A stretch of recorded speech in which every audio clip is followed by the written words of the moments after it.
And we welcome you on into episode 22 of the Big Time Sports Podcast Show. Is Mitch Spinell and Mitchell Balla here to give you the latest in sports throughout all the levels, high school, collegiate, professional, and so on. Mitch, it's good to be back. It's good for me to be back. I don't know how it is for you because, this was an interesting week that we're coming off of, a very eventful week in sports in our area, and some of it good, a lot of it not. And I think you're especially going to let us know what was not good this week. Mitch, it is good to be back. As we know, as Cleveland fans, it's never easy, never will be easy. And I'm okay with that. Lots to talk about, lots to cover in high school sports. We have an interview coming up in this episode, so make sure you stay tuned with one of the top volleyball schools in the state of Ohio and a team that is looking to, potentially make a run at a state tournament volleyball tournament starts this week, Mitch. Now we're going to talk golf later in the show. That's, getting going here. We're heading into rivalry week in high school football. Yes. And we saw a couple teams, maybe take their foot off the gas last week. I know I touched on it with an interview with Coach Dan DeGeorge and Lake and having to keep a team focused. It's what I call week 9, as you see in college football, right? Trap week, because you have a rivalry game coming up the next week. Teams sleep and look ahead, but lots to cover. And there will be some good stuff today, I think. We nearly had a trap game that we'll get to later on. But before we start, I want to remind you guys we're on multiple podcasting platforms, Spotify, Apple Podcasts, and SoundCloud. Also here on YouTube. If you're watching it, of course, be sure to like, subscribe, hit the bell. And, BigTimeSportsOhio.com, at Mitch Spinell, at Mitchell Balla on Twitter and the likes. And for Big Time Sports, it's at BTS Ohio. And then Facebook and Instagram is just Big Time Sports Ohio. Instagram, all one word, lowercase. Facebook, spelling it out normally. So, Mitch, we're not going to get into baseball yet because I have my baseball shirt on, my MLB Jam shirt. You got your thing on. How much did that hoodie cost, by the way? Because I'm sure I remember I was in the shop the other week and they looked like they had a really expensive tag on them because they had just gotten them out. Well, Mitch, I won't lie. This is still from 2018. Oh, this is an older one, but I still rock my red here for the guards. Mm-hmm. The hoodies right now at Progressive Field are $95. And then if you want the other, that's the postseason hoodie. And then outside of Progressive Field, sorry, Guardians and Paul Dolan.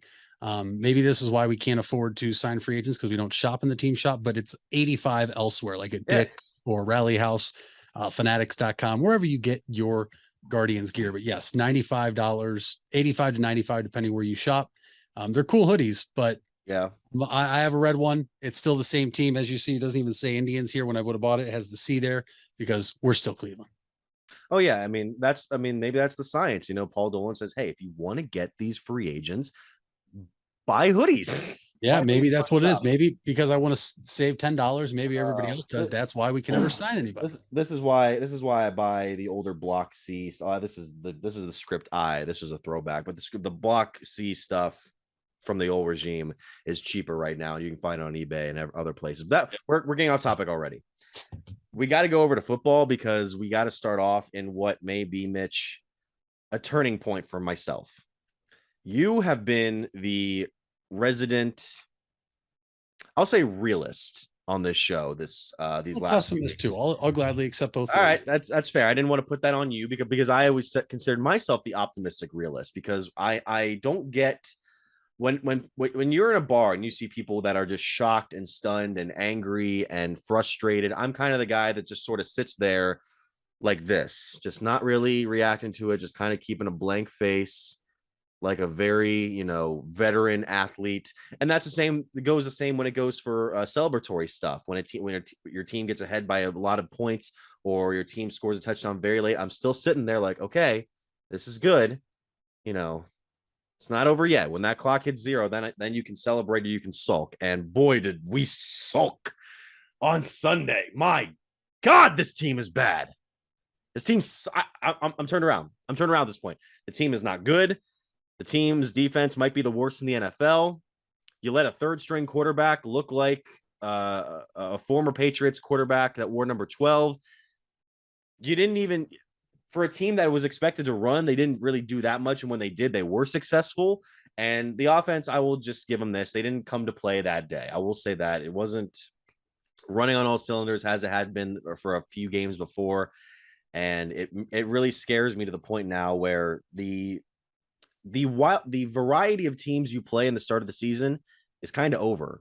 Mm-hmm. And now you have to take on your in-division rivals where it's not like they've been world beaters. I'll give you that, but it's going to be very difficult. These aren't gimme victories by any chance.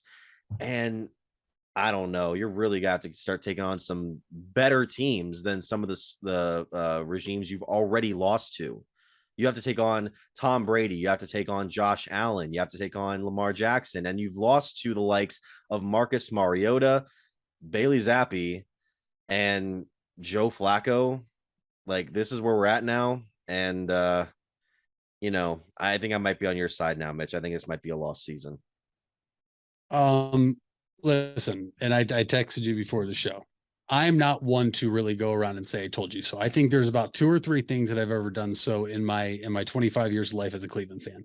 But I'm going to sit here today and I'm going to look into the camera and I'm going to tell all the viewers and listeners out there that wanted to get on me before the season started that I told you so. And I did. I told you this was coming. I told you Jacoby Brissett is not good.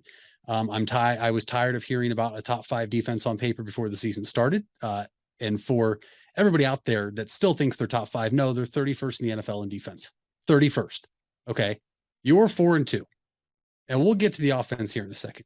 Or 2-4, excuse me. If you had a competent offense and would just do some things differently, you'd probably be 4-2. And 2 losses would still be on the defense. But the defense has never shown up, Mitch. Nobody showed up yesterday except for 2 people in the special teams unit, and that is kicker Cade York, who was 3 for 3, and our punter Bajorquez, who punted 3 times for 133 yards. That's it. Those are the only 2 guys that showed up. The other people that showed up inside First Energy Stadium yesterday were the poor fans that waste their money continuously on this pathetic franchise, and the New England Patriots, who came in here and did exactly what I thought they would do. Maybe I was a little wrong because I said, you know what, this has the making of a game where the defense will probably show up and the offense won't. Well, shame on me. The defense didn't show up again per usual. This was a 10-6 game at halftime. And as we're sitting here, I'm still absolutely dumbfounded. There's been no changes made to the Cleveland Browns. Okay. I didn't think that Joe Woods would be employed by this morning. It's insanity. The fact that we do the same thing over and over and over for 6 straight weeks. Actually, I'm sorry, not 6 straight weeks now. 2 whole seasons and now 6 weeks. It's insanity. We're trying to figure out if we can do the same thing over and over. We have guys in a football field that don't look like they should be on a football field. I'm glad we did an emphasis on tackling this past week in practice because it really showed yesterday. Not. It's a joke. It really is. Jacoby Brissett is Jacoby Brissett. He wins 1 and loses 2. And what's our record? 2-4. So he is literally on pace for what his track record has proven for him to be as a quarterback in the NFL. This team is pathetic, and I have been in the minority, and I'm talking extreme minority. And I'm not one to want to hit the reset button. But after the Atlanta Falcons game, Mitch, I got on a bus and I was driving it all by myself and I didn't care. And yesterday I had some people ask for me to stop and get on. And last time I checked, I don't have a seat warmer on the seat I'm sitting on. I'm not in my truck. The seat is getting warm for Kevin Stefanski. It is. It's getting very warm. Yeah, I'm about to hitchhike on that bus. It's crazy because Joe Woods should be unemployed right now. For special teams coordinator. The only thing we're special at is making it look hard to play special teams. That's it. That's what is special about our special teams. It's a joke. And Mitch, you said it. We've played some quarterbacks that you would have looked at and been like, oh, Baker Mayfield, Joe Flacco, Mitch Trubisky, Marcus Mariota, Herbert. Yeah, good quarterback, but he didn't even beat you. He didn't beat you. Nah. He had 224 yards against you last week. Austin and now Bailey Zappe. Yeah. And now we go to Baltimore and face Lamar Jackson, Joe Burrow, Tua Tagovailoa, Josh Allen, and Tom Brady. And I don't care how bad Tom Brady looks because yesterday was an embarrassment. I saw pictures of the stadium after the 3rd quarter. I can't believe how empty that stadium was. Yep. That stadium cared more about our Cleveland Guardians than New York Yankees. Yeah. It's an utter disappointment and embarrassment at this point, and nothing's changed, and it has to change because right now it's stupid how bad we look. I'm not even a person who, I'm not a person who calls for people's firings particularly very often. I know there might be people in my past who might say otherwise, but genuinely, I think that, look, a person got that job for a reason. And I know they're trying their best week in and week out.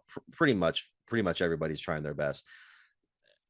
It's just that there are times where the team seems very unprepared. And if they are preparing week after week, then they're not preparing the right things because the same problems keep happening. We're still seeing missed tackles. We're still seeing blown coverages. And I thought Grant Delpit did a few good things, and I don't want to single him out because he did a few good things yesterday. But the fact that he just got left behind, got caught staring, and left a guy about 10 yards wide open to go into the end zone, that it's frustrating. It is frustrating to see that. And especially in a year now where the division is not particularly very strong. We thought this year there was going to be some strength in the division between Cincinnati, Baltimore, and maybe Cleveland. And, none of them look like runaway contenders in the AFC right now. Baltimore lost to the Giants yesterday. The Bengals pulled out a close victory over New Orleans, who I expected to struggle and kind of have been. Pittsburgh, though, I'll give them that. Pittsburgh pulling out some weird win despite losing Kenny Pickett to the concussion protocol. And that's the caveat that I'm taking too. We could be Tampa Bay right now where they are in absolute panic, but that I know that doesn't take away from the problems that we are currently facing here. We should be in absolute panic though, Mitch, because whether you don't play the games on paper, but the talent on this roster is way too great to be 2-4. And I think yesterday everyone's like, oh, the players didn't show a lot of heart or a lot of hustle. It's getting to a point now where they can't, because they know what they're doing during the week to game plan for a game isn't going to work. And that's the whole insanity part, because they're trying to do the same thing over and over. And Kevin Stefanski and this whole analytical thing, you have the best running back in football. You do. I'm not going to sit here and be a homer. I think it's pretty damn apparent that you have the best running back in football. You have the best tandem running back in football, and that's not close. You cannot sit here and justify Jacoby Brissett dropping back 45 times and your running backs have 16 carries when it was a 10-6 game at halftime. It's the fact that there was a point, I don't remember if it was in the third or the fourth, when they ran a play where they ran on a play and the crowd starts to cheer. That shows you what it shows you what should be, in my eyes, should be getting done. Exactly. And that's the whole analytical approach. Stop trying to be the smartest guy on the field, Kevin, because that's what you're trying to do. You're trying to say, hey, I think they know we're going to run because we have Nick Chubb. Yeah, I think everybody in the NFL knows you're going to try to run, and they still haven't been able to stop him. Yeah. You have stopped yourself with Nick Chubb and Kareem Hunt more times than other teams have stopped you. And that's the whole thing.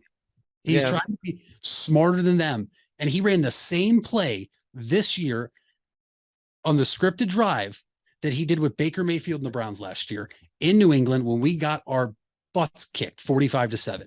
And now you can look back, and I believe they've been outscored 83-20 something. But they've learned nothing. They learned nothing from last year. Nothing. If you would have given Bill Belichick the Browns roster and put Stefanski on the other sideline, the Browns would have won 40-0 yesterday, Mitch. I'm not lying here. It's all coaching. At this point, it is all coaching. They did get out coach. I'll give you that. Yes. It's pathetic. I mean, Bill Belichick's an all-time great. I don't want to sound like I'm diminishing. Yeah. He does. Okay. Tied House for the second all-time yesterday, by the way. Yeah. I mean, he's more than likely going to go down as the all-time winningest coach unless he retires unexpectedly. Mm-hmm. But there was the question afterwards, why did you expect the Browns to throw to your third string tight end that you just brought in this week? And he said, well, yeah, they did it first drive last year against us. Okay. I don't care that he was open. Jacoby Brissett underthrew that ball. Mitch, I turned the game off at halftime because I don't care anymore. Okay. I know I'm frustrated here and I'm doing it for a reason, but I don't care anymore. We can't even. Go ahead. Well, as I was going to say, we can't even appreciate the fact that, Myles Garrett did something pretty significant yesterday because of all the nonsense that's been going on. And even some people are coming after him now. Well, and that's the thing. And I've had to take a step back there because I have been critical of him. The dude isn't playing 100% healthy. He is the most double teamed player in the NFL by a wide margin. I believe it's over 6% still. And so that's a given, but that's what happens when your defensive tackles are some of the worst in football. Your linebackers are atrocious. And the other teams can just throw on you because you have Greedy Williams, who is stealing money from the Cleveland Browns. Grant Delpit is lost. John Johnson's another one that I think is starting to steal money from the Browns because he looks absolutely lost out there. And you have to wonder, is it the players not caring? Is it the players, just not giving heart? Or is it the scheme, Mitch? Because a 4-2-5 defense, it's done. It doesn't work. Okay. And the whole thing is fire Joe Woods. Well, who are you going to replace? You can't do any worse than what Joe Woods has done. That's my point. You really can't. And if you do, so what? And I think the hardest part is you're starting to already get into mock draft season where we can't even start to look at it anymore because we don't have a first round pick for the next 2 years. Right. And it's insanity. Deshaun Watson isn't going to save us. I told you they had to have an X number of wins by the time he came back. Mitch, I don't see a way to get 2 more wins with how they're playing right now. And the fact that the spread is 6.5, the early line 6.5 in Baltimore next week. I can't believe they're going to allow that to air on television because I think what Lamar Jackson is going to do to the Browns is not safe for children across America to watch. Yeah, I think I think you can get maybe 3 almost guaranteed victories from me, and then it's toss up the rest of the way.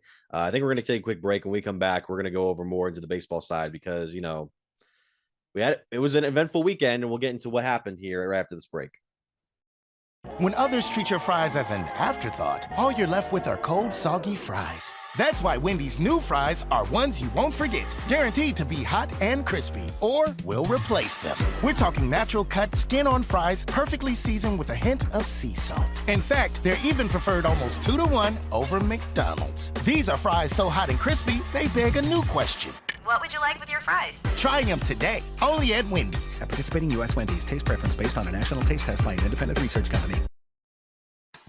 Buying a home has never been so affordable with record low interest rates. Hartzler's Quality Housing is ready to put over 40 years of experience to work for you. Family owned and operated since 1978, Hartzler's has a wide selection of model homes on site with a knowledgeable team to help make your new home a reality. Open 6 days a week, visit them off I-77 in Dover or online at hartzlers.com. Hartzler's Quality Housing. Quality from start to finish. You deserve the best. And at Ferris Chevrolet, Buick, Cadillac, Toyota, that's what you get. We consider you, the customer, to be part of our family. Anybody can make promises, but when you visit Ferris, you get the Ferris deal from a Ferris wheel. So if you're looking for a car, truck, or van, think Ferris. Think Ferris. You invest a lot in your home and vehicle purchases. Van Nostrand Young and Associates want you to feel secure should anything happen to those investments. We partnered with providers like Grange Insurance and other industry leaders to be sure you're presented with the most complete coverage to fit your needs. Because we're not only here to protect the items you invest in, we're here to protect your future as well. Call Van Nostrand Young Insurance in North Canton at 330-497. We all have 206 things in common. Our bones keep us up and moving. And we at Cleveland Clinic Union Hospital care about every single one of them. From the tip of your finger to a brand new hip, our orthopedic experts will keep you going while keeping you safe. For every break and breakthrough, for every bone and joint, for every care in the world. Get the care you need when and where you need it. Visit unionhospital.org. And we welcome you back here on the Big Time Sports Podcast Show. Mitch Spinell, Mitch O'Balla. Mitch, really quick, I'm sending a message to my other group chat, and it's a topic that we will get to later on in this, right before the end of the break, because now we're talking baseball, and it's baseball playoffs, obviously. It's the Guardians against the Yankees in the division series. Mitch, where were you on what was it, Saturday night, game 3 of the division series, aka one of the best Guardians playoff moments in probably the last 10 years? I was doing this in Progressive Field, baby. There you go. That was a good night. We'll get into the other game as well, because there were a couple of other ones since we've gotten off the break. How many games have been played since we were our last episode? Because it was game 3 was on Saturday. Game 2 was on Thursday. Friday, excuse me. And that was the one where the Guardians took down the Yankees in extra innings. Aaron Boone made that questionable decision. I remember thinking at the time, putting Jameson Taillon in the bullpen. He'd never done that before. And then again in game 3, not bringing in Clay Holmes instead of opting to go for Schmidt in that one. And we saw what happened. Oscar Gonzalez added to a postseason run unlike anything we've seen from a rookie. Yeah, no. And what's really weird, and you'll have to examine it tonight, is Boone did not bring in Clay Holmes on Saturday because he used him Friday and he is somebody with shoulder issues. So he brought him in yesterday, but you'd have to think if he didn't bring him in Saturday because he doesn't want to do back-to-back, is Clay Holmes available tonight for game 5 as we record this, Mitch? And that's something we'll have to wait and see. If he's not, you almost have to wonder why wouldn't he have done that, because you want your best on your, win or go home game. It was bizarre from Aaron Boone. Listen, he's done this type of stuff before. He's done questionable things before. It started in game 2 with bringing in Ty in the 10th inning, who is the projected starter tonight for game 5, which I would feel confident in as the guards, play in New York tonight after already seeing him, knowing you had a couple runs off him. But yeah, no, it was bizarre, but this is what postseason baseball is all about. I mean, that stealing game 2 in New York was massive, and how we did it was even better because people considered it luck. And then you turn around Saturday and the Yankees have done what they have done all year. They played their style of baseball.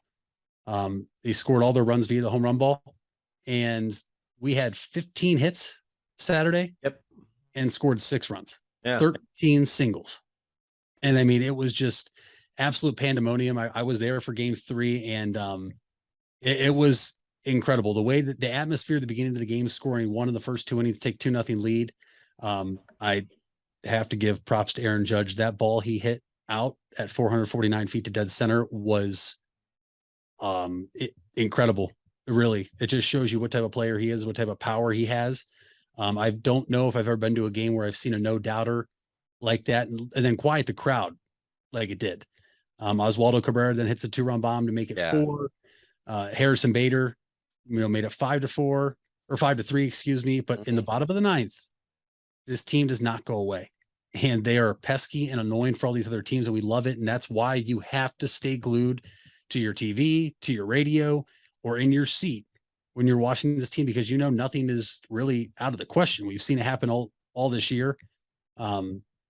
It's awesome to see. Listen, winning game 2 was huge. Winning game 3 to me was the most important, because you could approach game 4 in 2 ways. And the way we approached game 4, I'm totally fine with it. There was a lot of people upset with Terry Francona last night with who we brought into the bullpen. But you kind of had the opportunity to, strike back in that game. And I firmly believe had we tied it and or taken the lead, you would have seen our big 3 in the bullpen of Stefan, Karinchak, and Clase. But now, Mitch, you go to New York for game 5. Aaron Savali is on the mound. You don't need him to be a world beater. You need him to get you through the lineup one time. Right. Get through 3 innings for me. If you get through 3 innings scoreless, and I don't care what Terry Francona said, because I think things change when it's a win or go home game and your season's on the line. I do think Shane Bieber will be available for 1 inning tonight. I really do. And so to me, if Savali gives you 3 and Bieber gives you 4, Sam Henches is available, rested. Stefan, Karinchak, and Clase, all well rested. That gives you 8 innings if everybody gives you 1 after Savali. We know a couple of those guys can give you more than 1 inning. You have De Los Santos still, who did not pitch yesterday. And then listen, I don't think you'll see Cody Morris again. I don't think you'll see Eli Morgan, because they pitched, Eli back-to-back days, and Cody Morris pitched 2 innings last night. You have Plesac too, who he pitched well for an inning last night.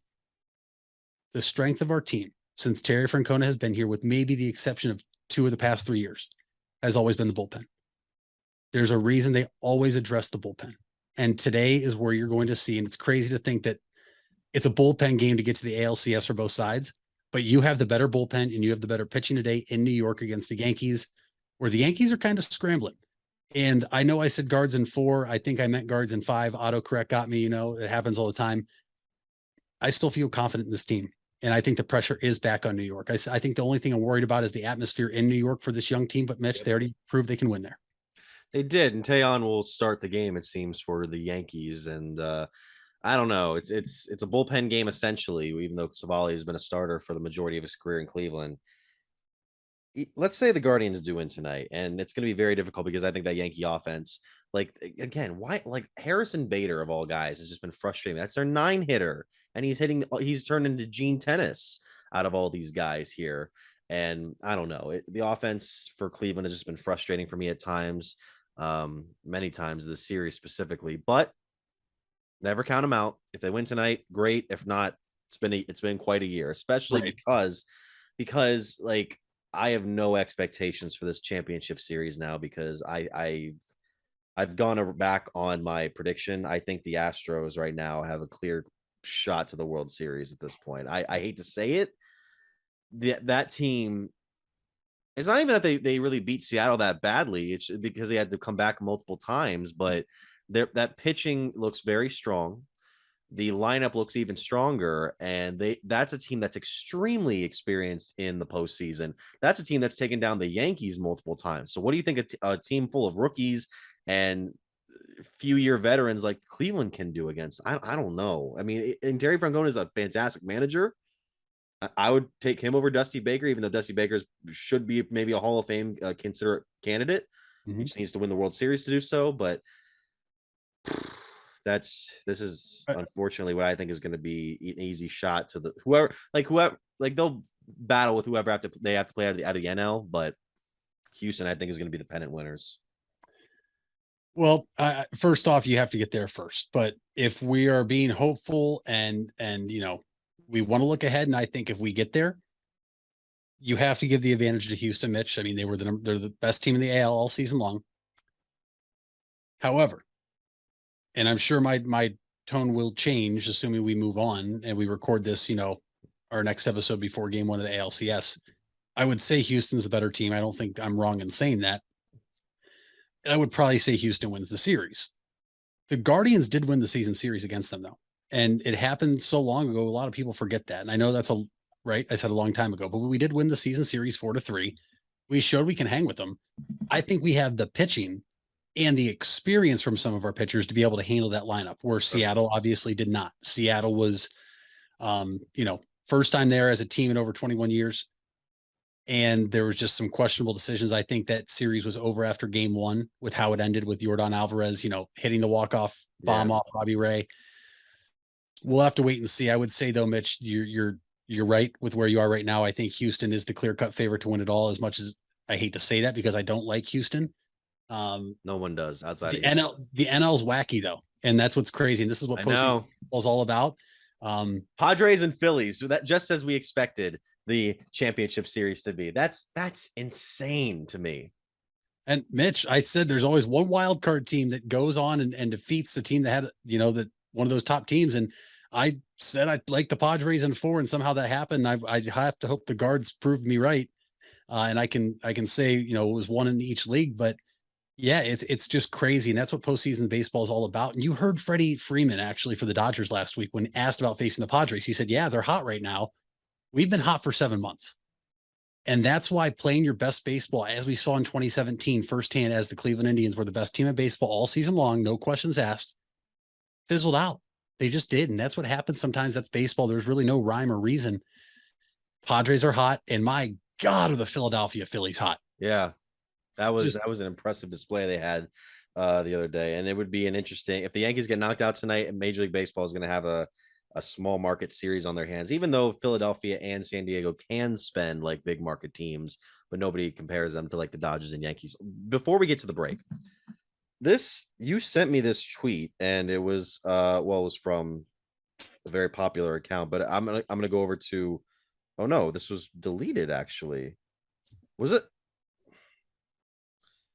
Hold on a second. I'm starting to wonder if this might have been a joke. Because the second tweet you sent me was deleted. I'm still seeing the second tweet right now. Let me double check something. Padone?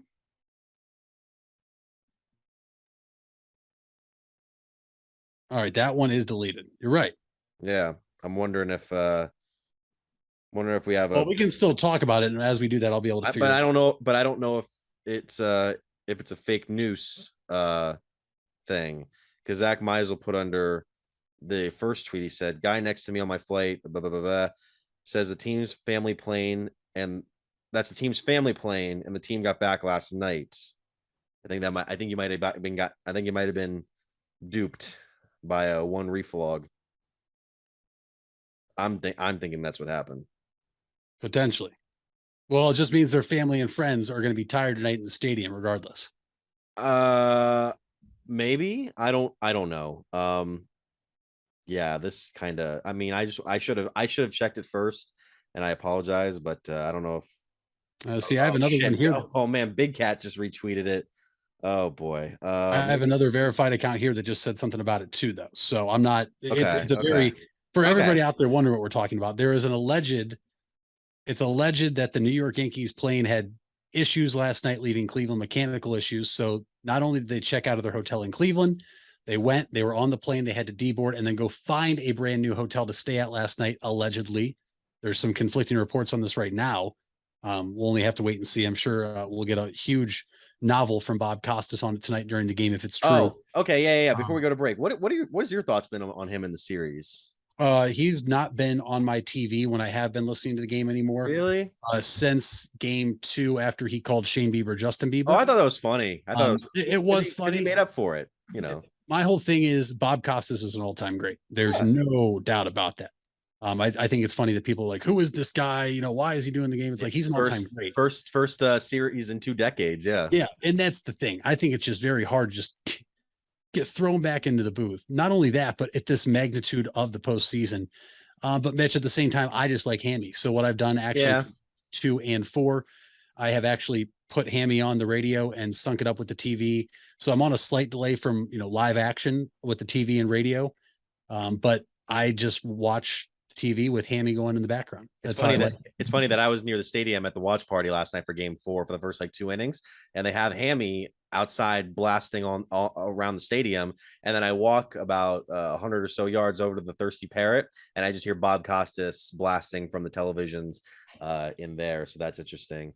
By the way, do you know that you ever see like those sports plays where someone will put the song from Titanic over the highlight and it's supposed to be like the celebratory thing? Yep. I was that guy on Saturday night, and I actually ended up I got over 6,000 likes, which is by far my most ever liked thing. I mean, I'm basically just bragging about fake bots liking my tweet, but that's what I'm just gonna say here.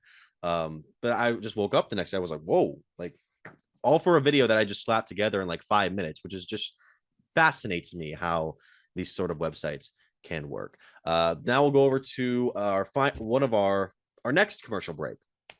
After this, we'll talk more about high school sports, and then coming up later, we have a special interview with a special guest. You asked for it and we listened. Buckeye Career Center is now offering Certified Nail Technician as an adult education program. This 216-hour course begins in November and will run Tuesday through Thursday evenings from 5 to 9 p.m. Learn manicures, pedicures, infection control, salon operations, and more. Other part-time certification courses starting this fall include phlebotomy and welding. Call 330-339-2288 to register or visit BuckeyeCareerCenter.org for more information.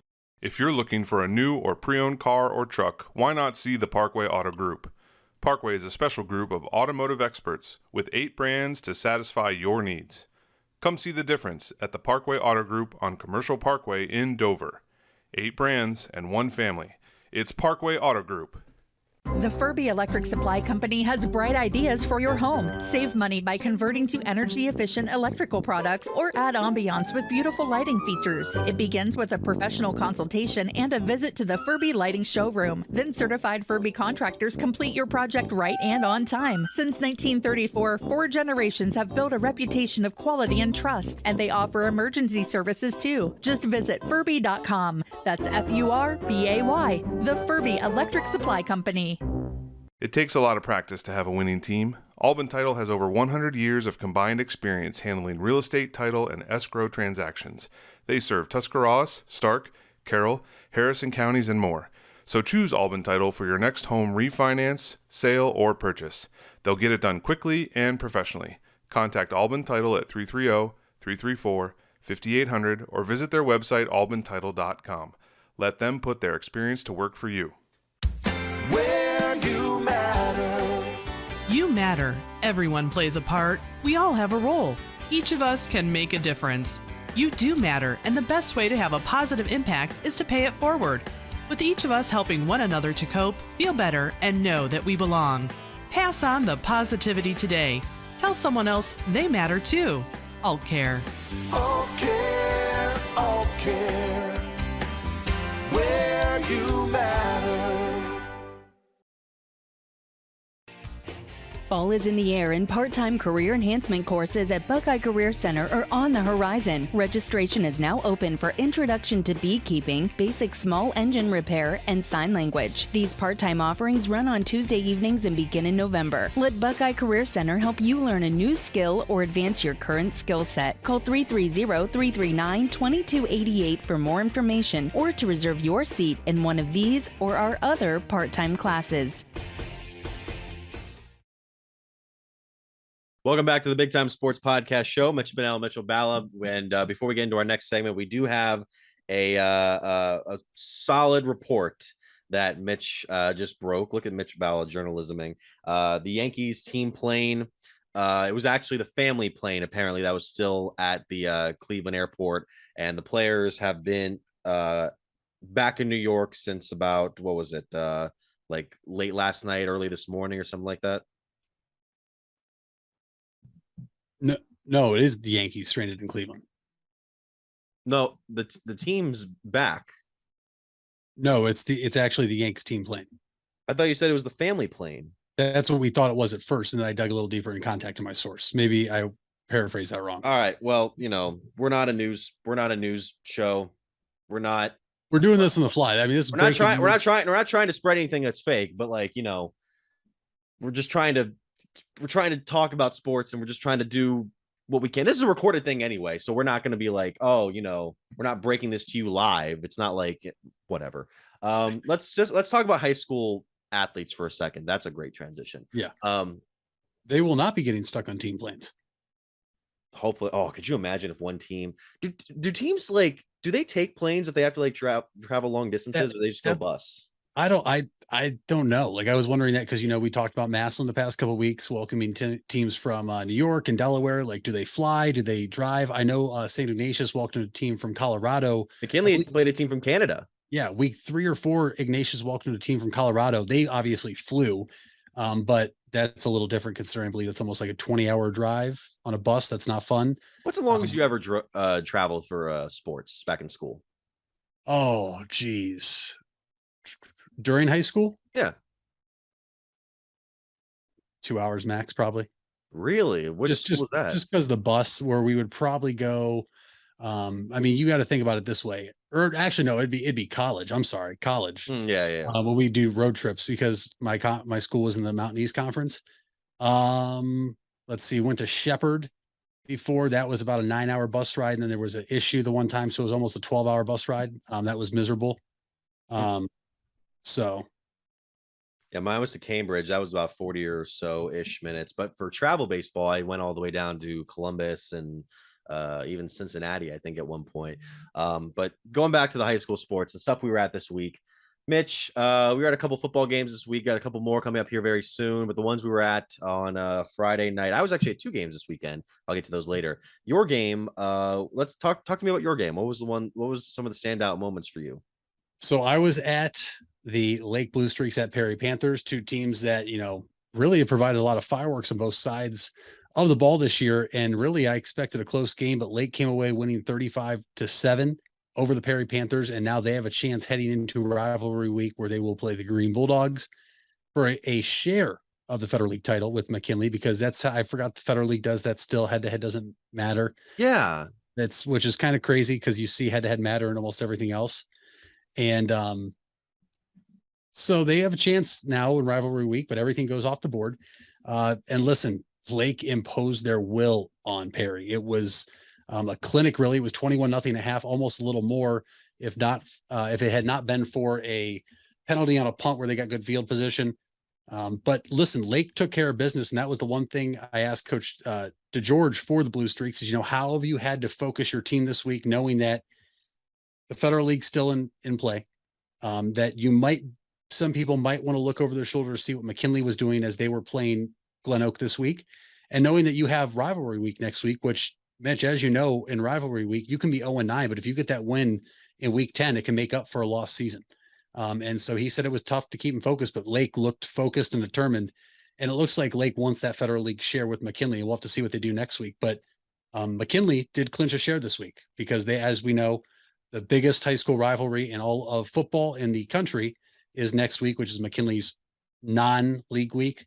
So they have clinched at least a share of the Federal League title. They are rooting for Green for an outright title, for Green to beat Lake, excuse me. But some good games all over.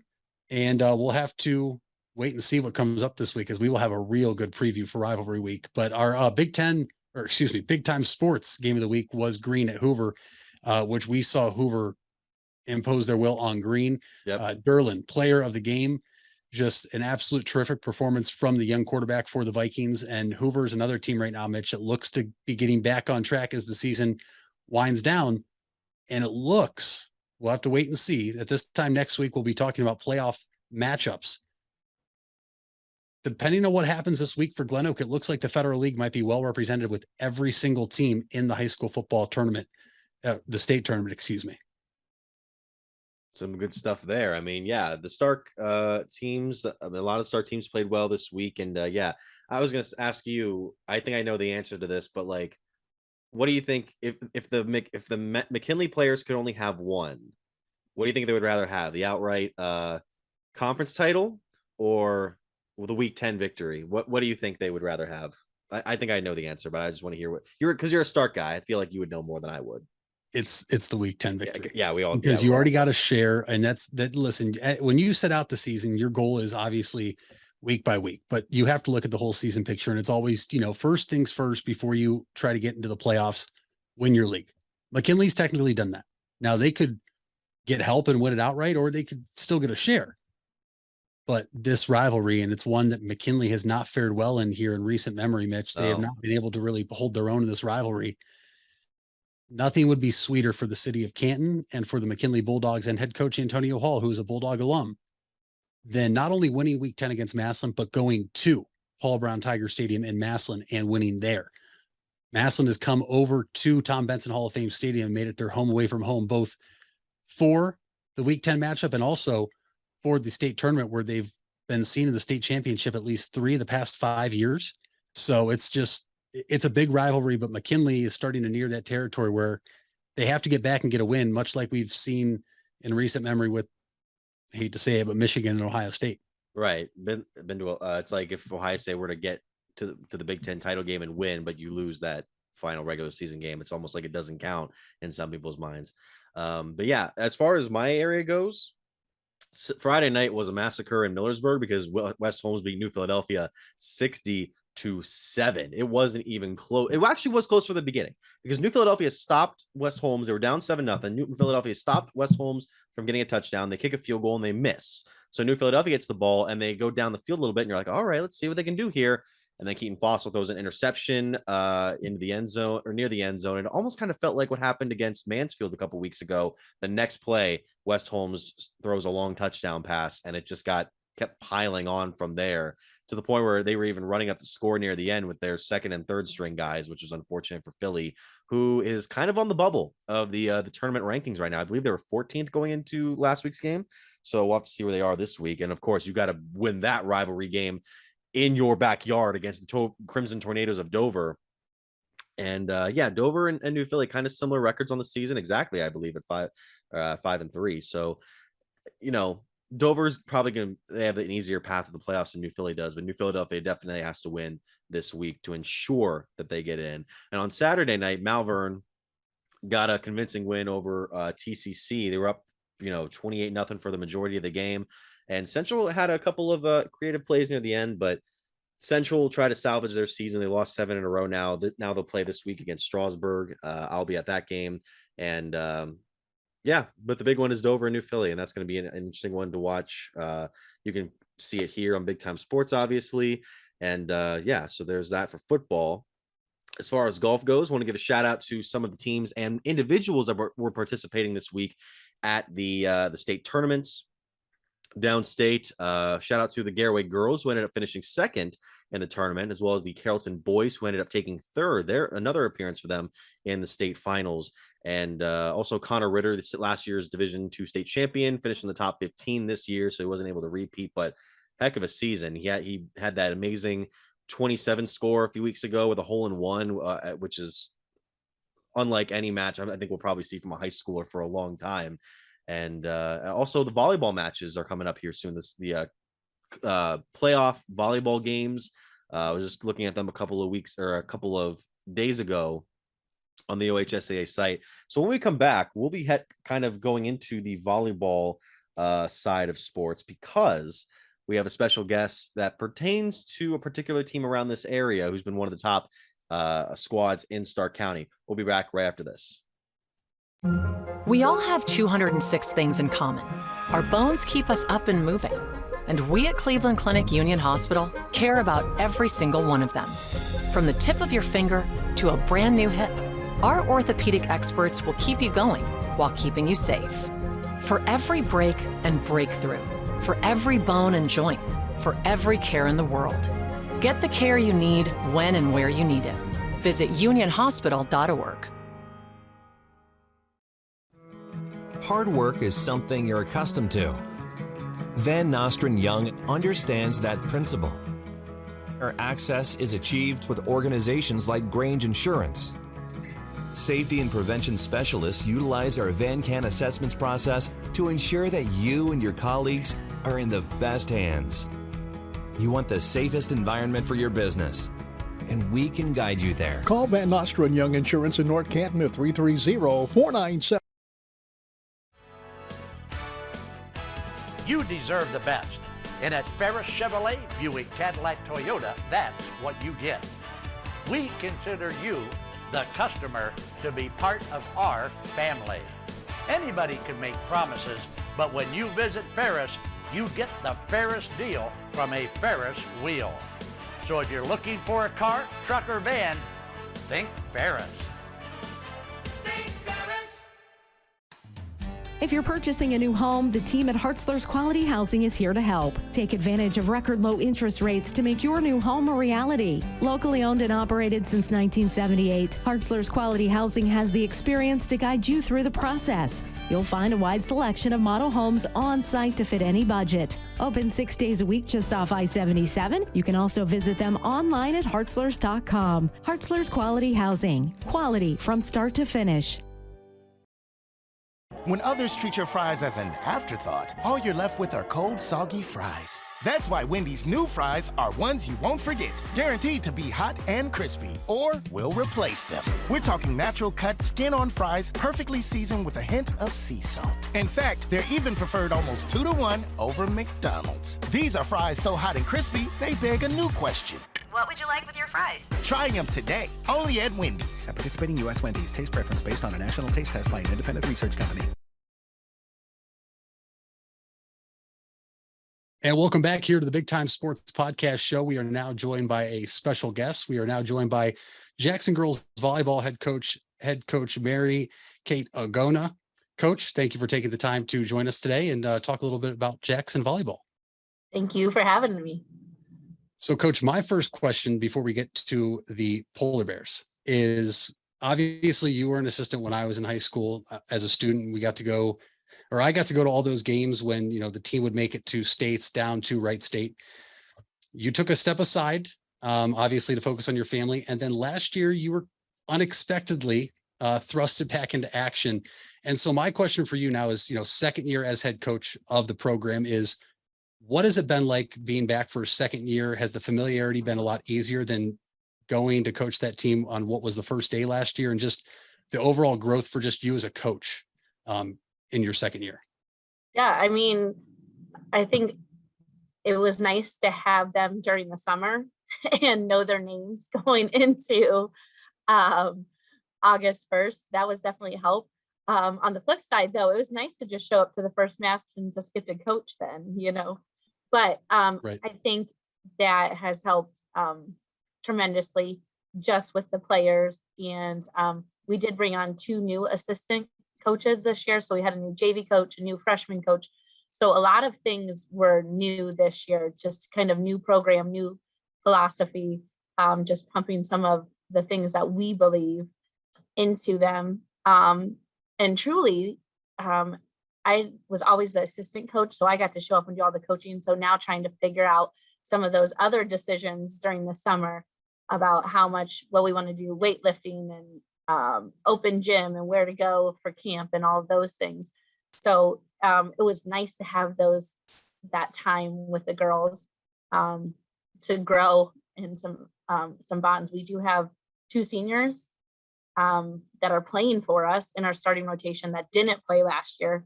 So it was nice to have that time just to get to know them, their strengths and weaknesses, and to continue just to kind of grow together. Well, Coach, I mean, obviously you guys have had a great run so far this year at 21-1, obviously 12-0 in Federal League play. Is there any particular victory that you kind of look back on as sort of a milestone for your girls, the sort of win that you thought everybody really came together and played their best form of volleyball? I think probably our best match might have been 2. We played a really good Bishop Hartley team out in Norwalk, and the level of play was really high, and I think that kind of gave us a little boost to the next level. And then this past week when we played Glen Oak, I feel like that was probably one of our better matches to fight the first set. We continued, I feel, to get stronger in that match. When didn't have a letdown, we continued, I think, to get better. And I think that was the first match we've done that in a while. And so, Coach, now you enter the state playoffs, and you girls, will open up tomorrow night at home at Jackson when you welcome in Cuyahoga Falls. And this is win or go home time. What have you talked to the team about so far, knowing that really any game can be your last, and you are the number 1 seed in the Hudson District, so you do have that target on your back? Have you talked about, pressure and expectations, or just managing it one game at a time, not looking ahead to see who you could play in the next game, which would then be Thursday? Right. And we've talked about that it is a new season. Everybody starts 0-0. And I think that's the thing, that our regular season counts to get us hopefully a good seed, a good position, but then that doesn't matter anymore. It's volleyball, it's high school girls. So sometimes you have some of those outside influences coming in too. So it doesn't matter. So we really talked a lot this Saturday about refocusing on practice, honing in on some of those skills and some of those things that we need to fix in order to make a run. And Coach, obviously, I mean, you have a lot of fantastic players, and I know you probably don't want to single anyone out at the expense of other players on the roster, but looking at some of the numbers you guys have had so far this year, the players that stand out, like Sydney Wake, who have been one of the dominant players, leading the way in kills total, kills per set, and hitting percentage. I mean, what does she bring to your guys' offense, and particularly when you're facing teams at the net? I think Sydney's biggest strength is she can play anywhere. And to her credit, she has played everywhere for us.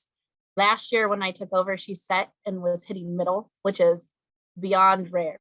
That's because she can do every single skill. So we asked her to attack and block everywhere along the net. And even when we had to go back to a 5-1, we asked her to attack out of the back row for us. And I think her biggest strength is, if you look at the stats, her hitting percentage is like 0.46, which is insane, which is a kill pretty much every other attempt she has, which is probably her biggest strength that she brings to us, is how smart she is as a player. And Coach, another player that, looking back to last week in that match against Glen Oak that you talked about, Lena Patabanla, a 3-sport athlete at Jackson, just someone that can do it all. We know what she does on the basketball court and at the high jump during track season. What does she bring as well? And how nice is it to have her alongside Sydney as well? We're pretty lucky to have both of those girls on our team. And Lena is probably, you use the term freak athlete, and that's pretty much her. I'm pretty sure she could go out to soccer and probably start scoring some goals. But to Lena's credit, I think she, obviously basketball is her love and her passion, and for volleyball, she brings a lot of energy to our team. And she also has really worked hard on developing some of her skills volleyball wise. And I think you're starting to see it pay off. She's doing a lot of the little things, not only those big athletic kills, but smart athletic plays and playing defense as well. and we're pretty lucky to have her on our team. Coach, even with your unbelievable record and high seeding in the postseason, is there any particular areas that your girls have been able to develop over the course of the season, or are still kind of growing in those kind of departments? Yeah, there's a couple of areas that we can get better in. Blocking wise, we need to be a better blocking team, and then that will allow our defense to get better as well. We're pretty efficient when we're in system, running our offense, and we work a ton on practicing out of system, so we're pretty efficient there.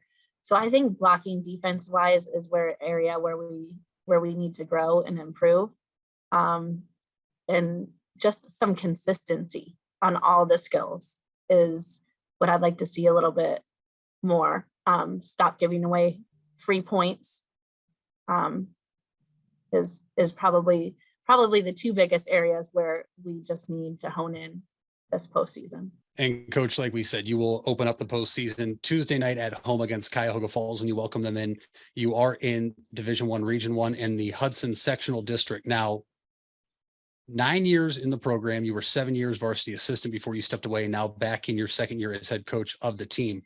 However, when you were on staff before, I remember going to matches and games, and you had played at Hudson for regional titles, practically every year. Yeah. What is it like now, knowing you have that experience of being there before and what to expect in those type of gyms that maybe these girls haven't experienced yet? And how are you able to relay them that info and just what they can kind of expect from a scene wise and atmosphere wise when you're in the playoffs? Yeah, I think that's a good point. And when I was here as assistant under Jeff Walk, he not only coached the athletes so well, he mentored me a ton in coaching. And one of the biggest things that we always did, and what I'm trying to continue to do, is try to keep our routine the same. So I didn't take a bye. We're playing Tuesday. We're keeping our routine of playing Tuesday, Thursday, and we picked that Hudson district because we're familiar with the gym. That's where our regional is. We played a match up there earlier this year. We played all our matches there last year. So hopefully that will give us a little comfort, as the games start to get more intense and tougher. And Coach, I know we talked about, focusing one game at a time. As you said, every team is now 0-0 at the start of the postseason. Looking at some things this year, yes, you won the Federal League Championship, and looking at the state poll, you're 11th in Division I during the Week 6 state poll. Most of the times, your first goal is to win your league, and then next is obviously district championship. How have you been able to manage those expectations and keep the girls focused rather from that outside noise that they might see, whether it's through the press or through something like this when you're doing interviews, and just making sure that your girls are focused one game at a time, and you can accomplish that next goal that you girls and your coaches would have set at the beginning of the year? Right. I mean, we don't talk about it too much, and we had a stretch where we played Glen Oak and Hoover, and we went to 5 sets with both of them, and both those teams played really well and challenged us. And we had a little team meeting after that about what we want and the expectations we believe. And we're really not focusing one game at a time. We're trying to focus 1 point at a time. Truly, we had to regroup and refocus back to a previous question about some of our errors in controlling the ball. So we're trying to control our mindset and control the ball and focusing literally 1 point at a time. And then that's going to hopefully carry over into 1 set and then 1 match and then continue. Well, Coach, I mean, we really appreciate you taking the time to join us today. And of course, best of luck for the rest of the season and the upcoming tournament. Thank you so much. And that was a great talk there with Coach. Best of luck to her and the Polar Bears for the remainder of the season, and of course the upcoming OHSAA state tournament. So that is going to be it for another episode of the Big Time Sports Podcast Show. We thank you for watching or listening. If you're on YouTube, be sure to like, subscribe, and hit the bell. You can also find us on Spotify, Apple Podcasts, and SoundCloud. Spotify is video only, I believe. Apple Podcasts and SoundCloud are not. Also, BigTimeSportsOhio.com or at BTS Ohio on Twitter. You can find us on Facebook and Instagram, and of course at Mitch Spinell, SPINELL, at Mitchell Balla, Ball A. So, Mitch, what is the fact of the day? Your fun fact of the day is, Mitch, there's always those tongue twisters that you get that people give you. How fast can you say a sentence? So the sentence, or the saying rather, the quick brown fox jumps over the lazy dog. Yes. Uses every letter in the English language. So all 26 letters in the alphabet are used in that phrase. We had a class in, I think, 4th grade. It was called Project Lead the Way. It was basically getting us to learn about computers. One problem, most of us in this generation learned to use computers by the time we were like 8 years old. So it was basically like a typing class, I remember. And I remember the first sentence we learned, quick brown fox jump over lazy dogs, had all the letters. And that sticks in my mind to this day. That's also in the when ESPN used to do those This Is Sports Center ads. That was one where Jay Harris was with Josh Hamilton, and he was trying to fasten his spelling. So he had the joke was he had batting donuts on his wrists, and then he's typing the quick brown fox, and then he takes the things off and he's typing faster, and he's like, that's amazing. So I remember that vividly. Let me see here. I'm gonna try and throw it. I'm gonna bounce it off of the new poster. I got a few additions to my wall this week. Let's see if I can get it here. That's about as expected. Thank you so much for listening or watching to the Big Time Sports Podcast Show.